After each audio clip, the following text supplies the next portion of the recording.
Hello મિત્રો, શેરબજારની વાતોમાં મિત્રો, શેરબજારમાં ઘણી કંપનીઓ સારામાં સારું ડિવિડન્ડ આપે છે અને તમને એફડી કરતાં પણ વધારે કમિશન વધારે ડિવિડન્ડ આપવાવાળી કંપનીઓ પડી.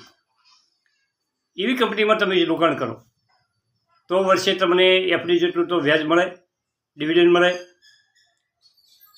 અને તમારા શેરમાં જે નવો ગ્રોથ થાય, વધારો થાય, બોનસ મળે, પ્રિન્ટ મળે, એ જુદું. તો મિત્રો, આવી કંપનીની આપણે 100 કંપનીની વાત કરવી છે જે વર્ષમાં દમદાર ડિવિડન્ડ આપે છે.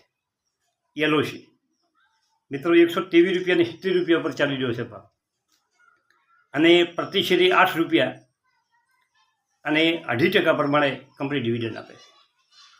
કોલ ઇન્ડિયા ગજબની કંપની છે, ભારત સરકારની 363 ને 25 પૈસા ભાવ છે.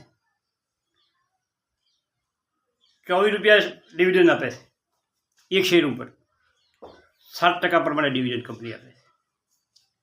હિન્દુસ્તાન ઝિંક 309 રૂપિયા ને 90 પૈસા મિત્રો, એક શેરે 54 રૂપિયા ડિવિડન્ડ, 24% ડિવિડન્ડ.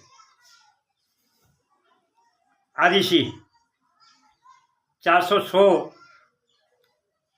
અને 60 પૈસા ભાવ, 3.10% ડિવિડન્ડ, પ્રતિ શેરે 11 રૂપિયા ડિવિડન્ડ. વેદાંતા 259 ને 75 પૈસા ભાવ, પ્રતિ શેરે 50 રૂપિયા ડિવિડન્ડ, 39%. મિત્રો, પાવર ગ્રીડ કોર્પોરેશન 271.75 પૈસા, પ્રતિ શેરે 12 રૂપિયા, 8% ડિવિડન્ડ.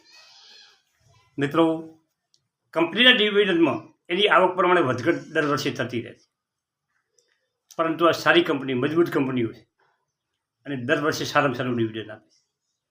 તમારા પોર્ટફોલિયોમાં જો આવી કંપનીનો તમે સમાવેશ કરો તો તમને ડિવિડન્ડની દર વર્ષે આવક થાય અને તમારા શેર કંપની જે ગ્રોથ કરે એના પ્રમાણે તમારો શેર પણ સતત વધતો હોય.